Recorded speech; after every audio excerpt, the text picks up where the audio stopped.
Hi friends, గుత్తి వంకాయ కూర ఎలా చేయాలో చూద్దాం. ముందుగా వంకాయలను శుభ్రంగా కడిగండి.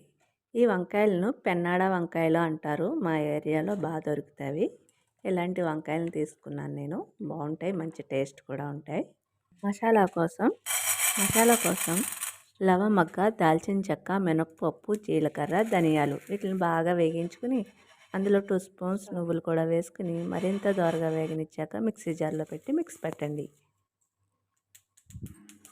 ఇలా పెట్టిన పౌడర్ని పక్కన ఉంచేసి ఆనియన్స్ని పొడవుగా చీల్చుకుని సిద్ధం చేయండి. అదే పాన్లో వెల్లుల్లి, అల్లం ముక్కలు, ఉల్లిపాయలు కూడా వేయండి. కొంచెం కరివేపాకు కూడా వేసి 2-3 స్పూన్స్ ఆయిల్ వేసి వాటిని దోరగా వేగించండి. చిన్న కొబ్బరి ముక్క, ఎండుమిర్చి కూడా వేసుకోండి, టేస్ట్ మరింత పెరుగుతుంది. ఇందులో కొంచెం పసుపు, కారం, రుచికి సరిపోయేంత సాల్ట్ కూడా వేసుకోండి. కొంచెం కారం తక్కువ తీసుకున్నానండి. తర్వాత నేను మిర్చి అలాగే మళ్ళీ కారం వేస్తాం కాబట్టి తక్కువ కారమే వేసుకున్నాను. అంటే వంకాయకి పట్టేంత కారం మాత్రం వేసుకున్నాను. చల్లారిన తర్వాత మిక్సీ జార్లో వేసి మిక్స్ చేసేద్దాం. ఇప్పుడు వంకాయలని నాట్లు పెట్టుకోవాలి. నేను చూపించిన విధంగా నాట్లు పెడితే మసాలా వంకాయకి బాగా పడుతుంది. వంకాయలని నాట్లు పెట్టుకోవాలి. చూపించిన విధంగా వంకాయలు నాట్లు పెడితే వంకాయకి మసాలా అనేది బాగా పడుతుంది. ఇప్పుడు వీటిని ఆయిల్లో వేగించాలి.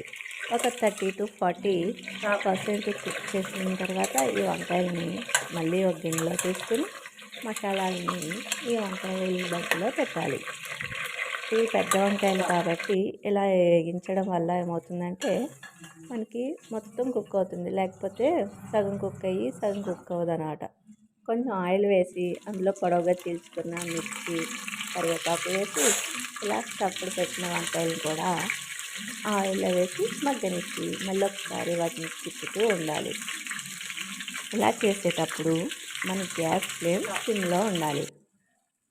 ఆ తర్వాత మనకి మిగిలిన పేస్ట్ అయితే ఇది ఉందో దాన్ని కూడా పైన వేసేసి కొంచెం కారం, సరిపడంత కారం వేసుకోండి. మసాలా కావాల్సిన వాళ్ళు వేసుకోండి, నాకు బాగా ఇష్టం. సో మళ్ళీ అందులో సరిపడా ఉప్పు వేసి కొంచెం వాటర్ పోసి అలా గ్రేవీలా వచ్చిన తర్వాత దింపేసుకోండి కొత్తిమీర వేసుకుని. చాలా టేస్టీగా ఉంటుంది. బిర్యానీలో కూడా సూపర్ ఉంటుంది. Thank you for watching.